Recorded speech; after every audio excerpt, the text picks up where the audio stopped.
listeners out there, and welcome to another cracking episode of Ozsports FM.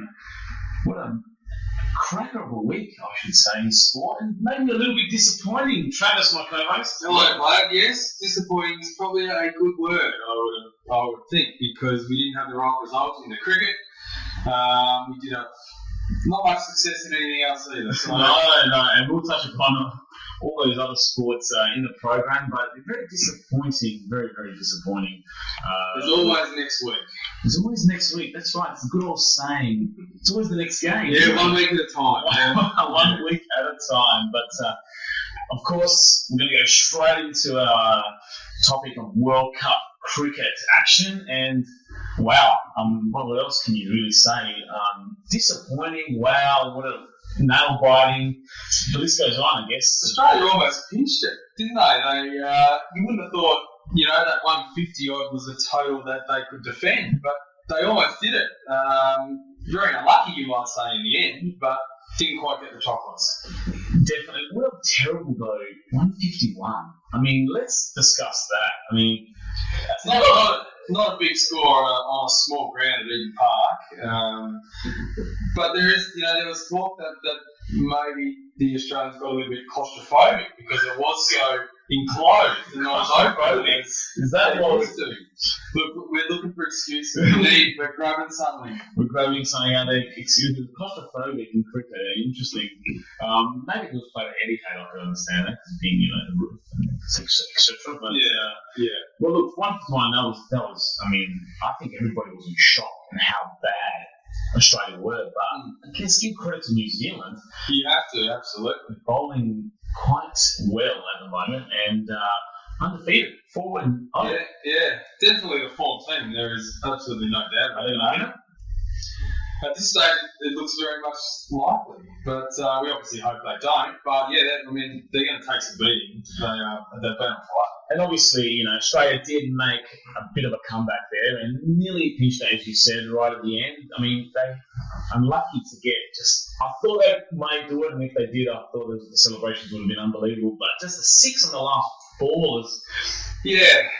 I mean, I guess in New Zealand's credit, they were able to hold on. They're obviously mentally pretty strong. They just found a way to win. It didn't look like they were going to get there. Glenn Maxwell obviously didn't think they were going to get there either when he made that choking gesture towards the crowd. And a bit of humble pie there for him as well. Interesting, yeah. We don't really need that, do we, in sport of any kind? It does happen, unfortunately, and but it's something that you really want to stand out. Yeah. Being a very family-friendly type of sport. It's a gentleman's game. It is a gentleman's game, yes, and it gets, I think I like a little bit of sledging in sport. I do. Yeah. Being an avid fan of, various sports like yourself and all the listeners out there. That's all the millions of listeners out there.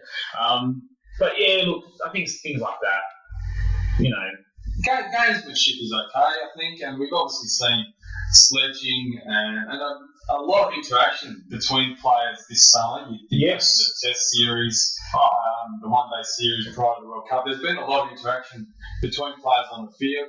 There's been a little bit with the crowd, but I think Glenn Maxwell, for me, just oversteps the mark. He's done it a couple of times. Well, what did the umpire do? Did he do anything? Because I missed that bit. I don't think the umpire saw it, to be honest with you. It was just, a quick turn towards the crowd. Maybe they should introduce yellow cards and red cards in the cricket. In basketball, you get a tech foul too, you can get ejected and gone. In cricket, what are they so not your ball, let's talk about that previously because of all the stuff that happened with Warner and the Indians and Kohli. So there was talk of that. I'll tell you, you go down that path though, it's a slippery slope. Well, look, it needs to be done, obviously. It's an old school game. It hasn't changed too much. I mean, they've introduced the technology side of things into the cricket world, which is fantastic, but the actual game itself, apart from, not counting 2020, of course, but really, they haven't really changed in that aspect by putting a new rule as such. But look, that's something that, who knows, that time will tell, I guess, that if that continues. Yeah, and I'm sure there'll be a review of everything, and look, maybe we will get that in a few years. Like personally, I don't want to see it. No. I don't mind a bit of the sledging and the backwards and forward stuff, and you need that to, they're all competitive, so I don't think you can stamp that out completely. But stuff like Maxwell, more so I think from a perspective, I just don't think at the moment Glenn Maxwell is a team player, and for me that's where he lets himself down, because he's obviously talented, but he's not in a position at this point, where he absolutely commands his spot in the team. He's just overstepping the mark and probably getting a little bit ahead of himself. He needs to take a step back and just rein himself in a little bit, I think. And obviously Mitchell Stark grabbing 6 wickets, which obviously he was, Australian spearhead for this, comeback as such. I mean, he's probably the future now of Australian fast bowling. Mitchell-esque from the Test series that I saw in Adelaide Oval last year. Yeah. From memory, it's been a while. Time goes so quick, but when he grabbed 7 wickets, so that was fantastic. I mean, it was great to see that. But they're going to be coming up 3 not tough matches, but 3 key matches, I guess, coming up. March 4 against Afghanistan, which I think Australia should win comfortably. They should, yeah. But on March the 8th, they're playing Sri Lanka. And that's a critical match, so... It is, yeah. I mean, look, they need to win their last 3, there's no doubt about that. They may run into some trouble with Sri Lanka, but they're 3 games they should win, which should ensure they progress. Well, and they're playing that game in Sydney, Travis, and they were just playing in New Zealand. I mean, looking at the schedule, it's a little bit taxing, don't you think, going from New Zealand to, Well, they go from Auckland to Perth for the game Wednesday on the 4th, and then over to Sydney. It's a lot of travel for the host nation. We haven't really been dealt any favours in that, have we? Yeah, here, host the tournament, but we're going to give you the worst schedule in the world. Yeah, exactly. So, it's not a situation they probably would want to be, Yeah, no, it's definitely a bit of an interesting. And it's almost like flying into different times. Well, it is flying at different time zones. Yes. When you consider New Zealand are ahead of Australian Eastern Daylight Time, and then you fly to Perth, who are then a couple of hours behind Australian Eastern Time. So, and then you go back to Sydney, which is totally different to all. Yeah, that's right. So then you go back to some sort of normality. They're all over the place. The body cost would be a little bit. Would they fly straight from New Zealand to Perth? Is there a direct flight? Or is that I would assume so. Is that too long? No, it shouldn't be too long. No. It's 4 hours usually from New Zealand to from the east coast, and then I've never flown to Perth from Adelaide, obviously the great city of Adelaide, New York, but that's about 3.5 hours. So I'd imagine there is a direct flight, but it's still taxing, I agree. Flying in general is taxing, isn't it? Looking at a schedule, you tend to laugh at when AFL teams, there's always the trip back from Perth. Always the trip back from Perth. And I think Perth to Brisbane is, fanny team as an example in the AFL season, but more of a little segue there just to compare the two, but can't really complain, But I guess World Cup side, looking at the domestic cricket, still plenty happening on that front. Plenty happening there, and being New Zealand being 4-0, it's there's a bit of talk, from the Brisbane Heat general manager, Andrew Blucher. So it's rumours regarding Daniel Vettori. So the new coach? Yes. That wouldn't be a bad pickup, I wouldn't think. We don't know Daniel Vettori's credentials as a coach. Absolutely great player, has been for a long time. He's obviously had some success in that form of the game with the Brisbane Heat over the last couple of years.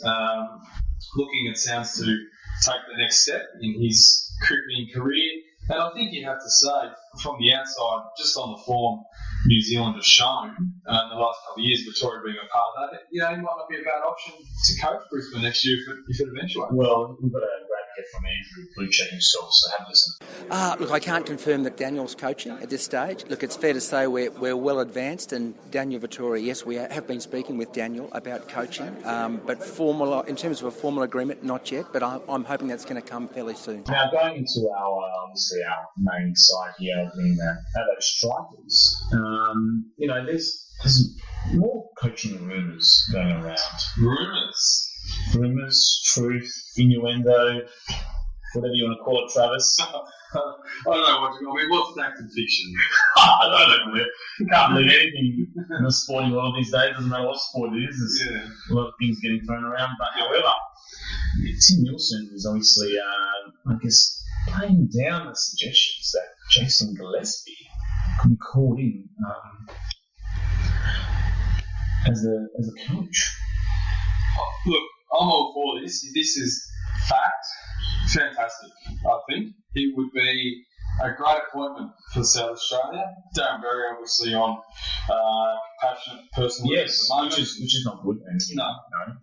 But in terms of Jason Gillespie, he's a South Australian. We think back to the time where we had the opportunity to bring Darren Lehman in as coach and we didn't. This, I think, will revitalise South Australian cricket. Gillespie's had success all over the world since leaving, since retiring as a player. Bring it back, do whatever you've got to do to bring it back, because he could be the man that leads South Australian cricket into a new generation. I think it'd be a great appointment if it happens. Well, we need a little bit of success. We were lacking that in the last. We've struggled. Okay, I don't want to say that, but we'll go ahead with the Travis struggle. We would have struggled. It's fact, I suppose. But here's a little grab from Tim Nielsen playing down those rumours.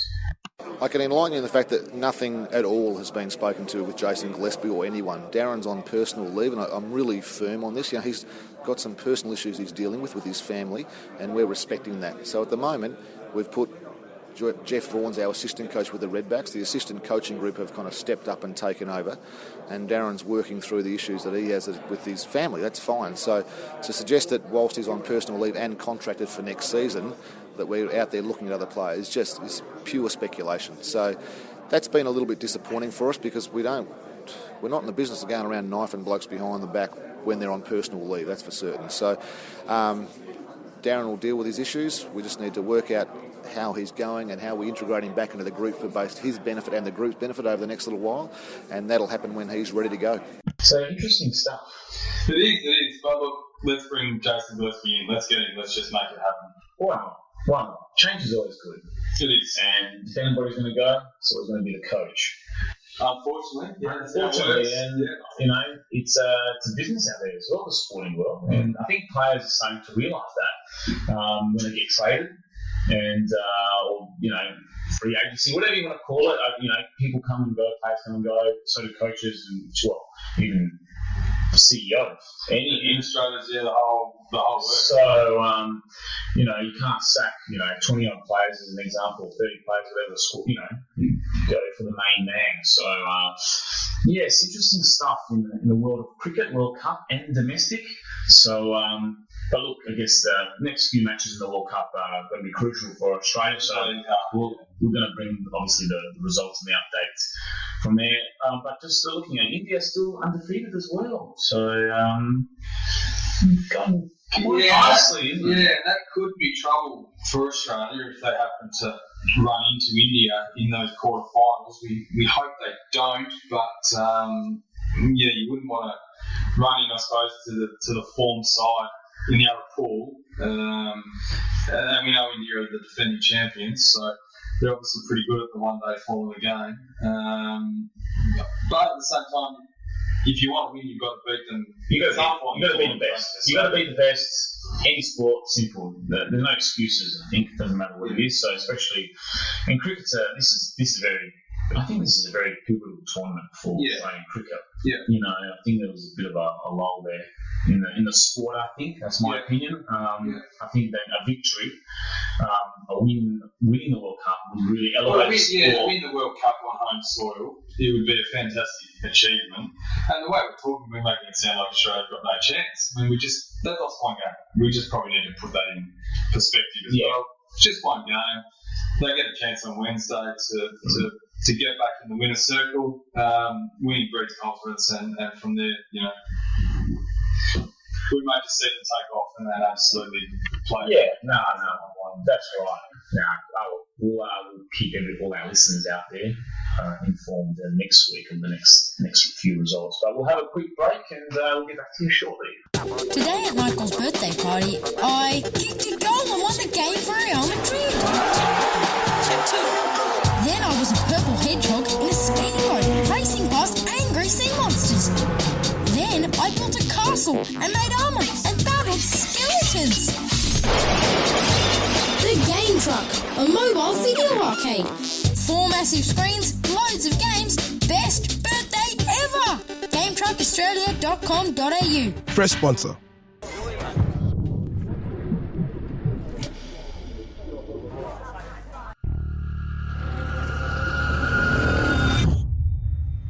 Take it from me, one punch can be lethal. Thrown in anger like this, without warning, without any gloves, it can be deadly.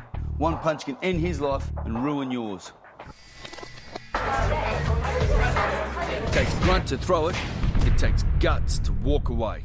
Back after that short break, and another major event that happened over the weekend here in the City of Churches was the Clipsal 500, Travis. What a fantastic event the Clipsal 500 is. As a South Australian, I think fantastic. Excellent.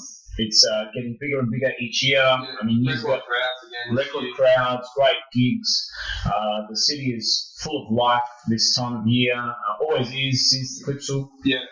And years ago they went from 3 days to now 4 days. So look, it's onwards and upwards for the Clipsal 500. Absolutely. Yeah, as you say, it just keeps getting better. The vibe around the city when Clipsal is on is just, it's unmatched. It really is. Along with obviously, Fringe Festival and other things, which obviously are not sport related, but No, but they are contributing obviously to the atmosphere in the city. Look, it's fantastic. There's a section of the Adelaide public who complain and don't like the Clipsal. Boring. Everything else that comes with it, but hey, let's just move ahead with the times, with what we're doing. Let's continue to embrace it. It's fantastic. It brings a lot of tourism in, a lot of people from interstate. A lot of money, Travis. Money is coming into the States. Money is much, much needed. So, let's just keep doing what we're doing with Clipsal. Now, was obviously a couple great races there. The back-to-back champion, Clipsal. Yeah, James Courtney had a win on Sunday in the main 250-kilometre race after winning last year. So, fantastic result from him. Jamie Whincup took out race 1 on Saturday, leading from start to finish after beginning the race on pole. And Fabian Coulthard took out the second 125k race on Saturday. So 3 different winners, which is great across the weekend. James Courtney obviously walks away with the big one, the Sunday race. As we said, a fantastic event and just keeps getting better every year. No, it definitely does, and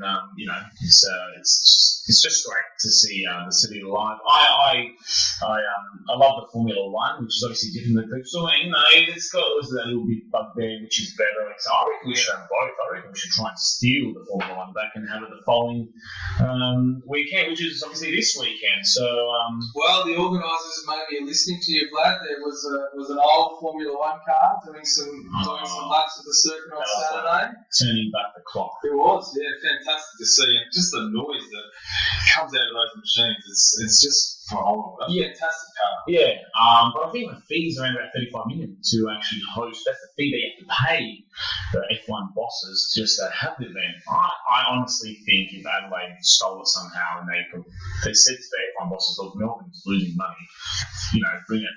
You need to bring it back to Adelaide. Yeah, I think they'd be up for it and just have it back-to-back weekends. Imagine that, Clipsal. You reckon would people embrace a back-to-back weekend, you think, with a Clipsal and then a Formula One? Well, Formula One is known to be the bit more upper-class echelon of motor car racing, and whereas Clipsal is not. So I reckon the Clipsal people will fade away after their weekend is done and then bring in all the upper class. Bring in the white collar. Yeah. Blue collar. Yeah. Honestly, just imagine that. I think that, look, it's a very hypothetical, probably never happen, but I think Adelaide could do it. I really think Adelaide can do it, and it's already set up. The track would have to be changed slightly, a little bit, but it's already set up, so there's no double cost of actually putting up all the, the track, the sand, everything. So it makes perfect sense to me. I mean, and from imagine money from Clipsal. I mean, you don't have the figures here, but you're talking tens of millions of dollars from the Clipsal. So why wouldn't you at least, Maybe you need to start a petition, Vlad, I think. Maybe I should run for office and try and get that. Now we're talking. But looking up for that, Clipsal's fantastic, and we're always praying that the Formula One will come back. But let's go to another disaster kind of result of the weekend, which I hate, and I didn't really wish to talk about. My 36ers, my beloved 36ers, Travis, they bowed out in straight sets. We thought they were invincible. They had such a strong finish to the regular season. Well, they were winning 10 games in a row, and going against, look up a fantastic and strong, New Zealand team. But it's they lost 2-0. The first game was on Thursday night. 111 to 82 they lost. Absolutely annihilated. Yeah, blowout. Yeah, a blowout, which I was shocked. I just couldn't believe it. And then game 2 was on Saturday night here in Adelaide, 94 to 83. Still a semi-decent margin there, victory margin by New Zealand. Yeah. I mean, and I was just, Joey Wright was saying that they, obviously the first game was a huge loss, and they took a bit of that into the second game. Now, I mean, surely players are professional enough to forget about game 1 and try and work on the issues. And you're going to a home court advantage. Well, go back to home court Saturday night, big crowd. You have to win, otherwise you're out. How do you take a loss? I mean, how do players do that? Why do they do that? Yeah, it's an interesting one. The psychology of sports is obviously something we all wish we had answers to. Whether it's team or individual, the mind is obviously quite powerful. But you're right. I think there was a massive incentive there for the 36ers, to win that game. They go back a week, they're riding high, they've won their 10th game in a row, they're going with a lot of confidence.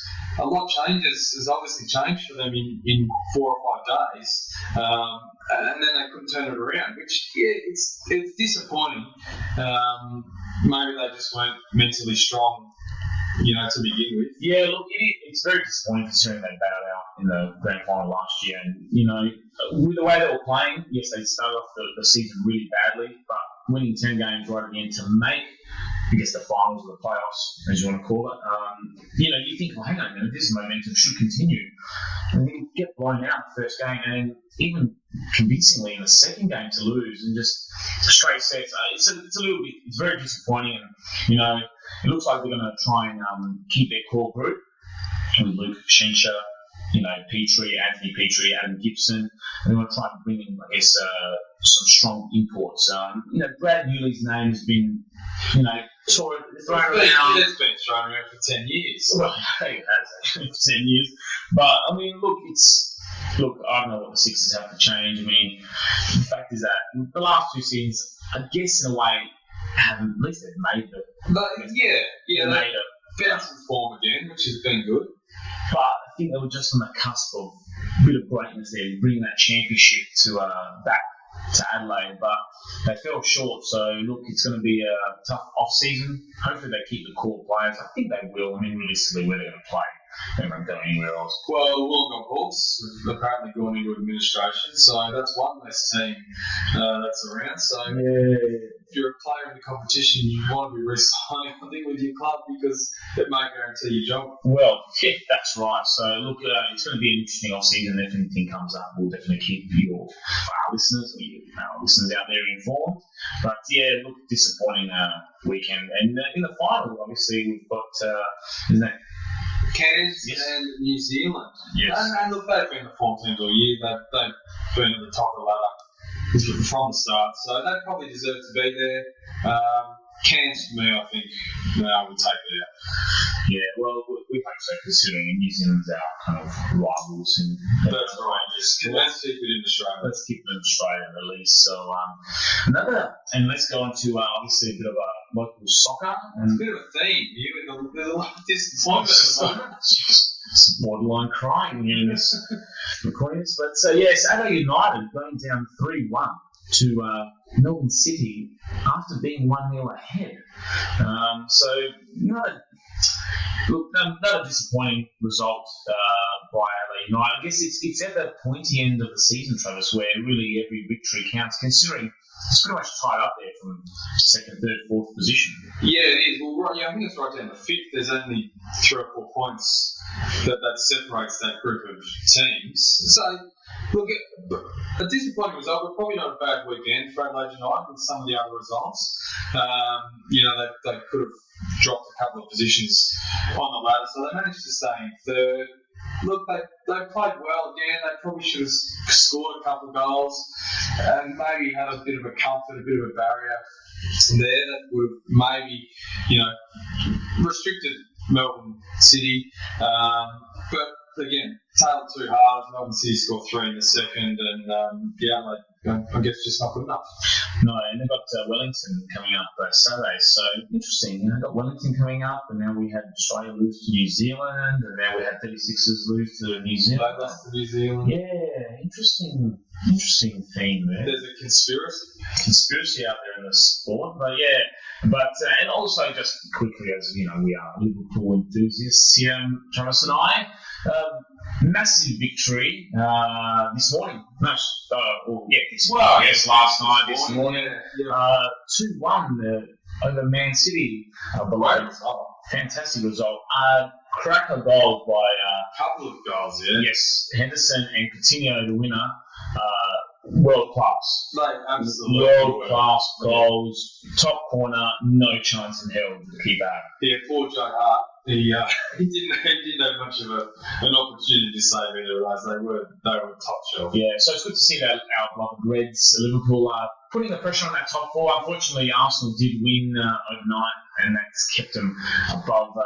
Keeps them fifth. But look, that's only 2 points away, so there's still plenty of the season to come. Keep plugging away. But I guess, believe it or not, the AFL pre-season has started. Now, my favourite team, obviously, is Adelaide Football Club, the Crows. They played North Melbourne over the weekend at Paul Lincoln in front of a capacity crowd of 6,000. And they good victory, actually, I think. 90 to 80, actually, there. So, but mind you, counting the Super Bowl, I'm always a bit uneasy about that. So, don't want to read too much into the victory, but still a great result. Yeah, you can look, and all you can do at the moment is learn your structures, learn, the new setup. They've got a new coach, so there's a lot of different things happening at the Crows. So anything like a result against North Melbourne, who obviously made it to a preliminary final last year, is absolutely a positive. You need to take positives at this point in the year. But the games, to some, might not mean much, but as a player, anytime you step out there, you want to win, and the Crows have, had an opportunity to do that and done it. Yeah, and they play North Melbourne round 1, so that's going to be, early preview, I guess, the club play with each other. Yeah. I mean, not too much because there'll be a lot of rotations in the game, but, fantastic. Eddie Betts kicked 4 goals and played really well. I mean, one disappointment was Tom Lynch. I mean, the guy's made out of glass. Another concussion for poor Tom Lynch. Does he need to wear like a bike helmet or like one of those bike helmet or motorcycle helmets? Yeah, he hasn't had much luck, has he? He's had a horror. Horror run, and I heard I heard an interview with him recently, and he was talking about how he wants to overcome it. He's had a great pre-season, and then when I heard he got concussed, I thought to myself, I think it's time to give it up, mate. I think it's time to play chess or something, or snooker, or something that's you're not going to get hit. So hopefully, Lynchy, if you're listening out there, come on, mate, harden up. But I'll keep an eye on good old Lynchy in the next couple of weeks when they do play the Power. And the Power do play actually this weekend, so we'll obviously bring you that result. Yeah, they play the West Coast Eagles, so it'll be good to have a look at them and see what's changed with them over the pre-season. They've obviously had a good couple of years, and obviously again we talk about prelims. They made one last year, losing to the eventual Premier Hawthorn. So shame about that. Yeah, it'll be interesting to see how they play against the Eagles this weekend. Now you're going for Port or Crows, Travis. Listeners, I do not. Can you believe that? Tell the listeners who you go for. I'm very proud and have been since day one to support the Geelong Football Club. Geelong? Yes, the greatest team of all. You just need to listen to the song, and we've heard it a lot.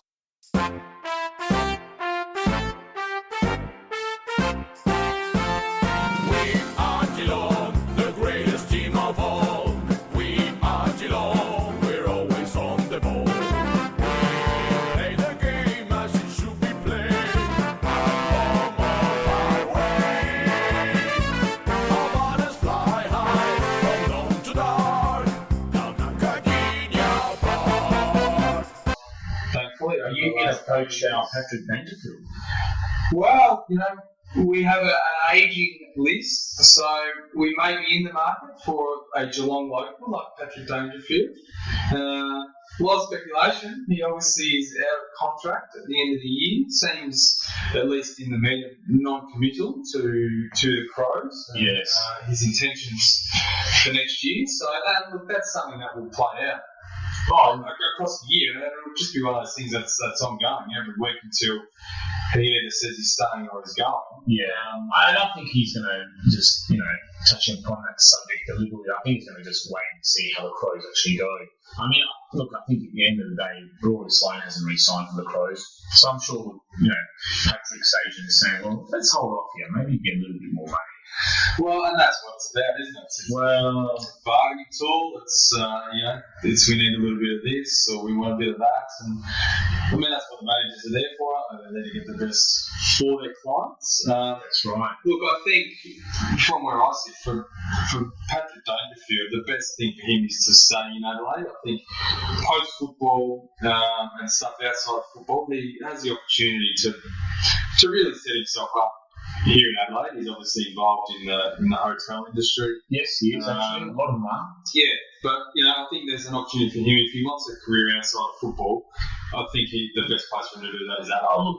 Look, Melbourne is a lot bigger city as well. So, but look, I have the feeling if he wants to leave, just let it be known and just say, look, I'll give you 100% commitment, but I'm going to leave. Yeah. I think dragging it out longer and longer. Okay, it just hasn't seen it started, but But the longer it goes, I think the more likelihood is. Yeah.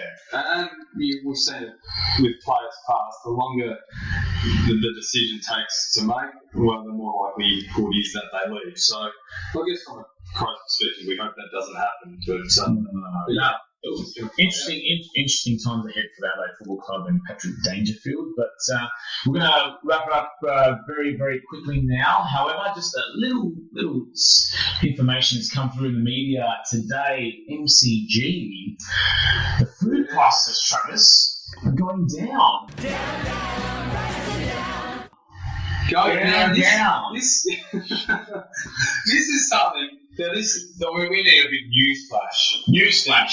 We need bright lights. We need a slide rider. We need an aeroplane across the city. How often do you hear about food, drink coming down in price, particularly in sporting stadiums? It just doesn't happen. Never. I nearly fell off my chair when I heard the news today. And but everything's going down. It's all like even prices as well. Unfortunately, it's like, $5.80. $4 for a pie now. Yeah, and I think it's $8 for like a chicken burger or something like that. But it was $10, I think $80 or some uneven number. Yeah. And everything's going down now. Let's hope that puts the pressure on Adelaide Oval, our beloved newly stadium. Yeah, extravaganza. Yes. Still there. Yeah. Well, look, I think the NCC, controlling MCG, have set a little bit of a precedent.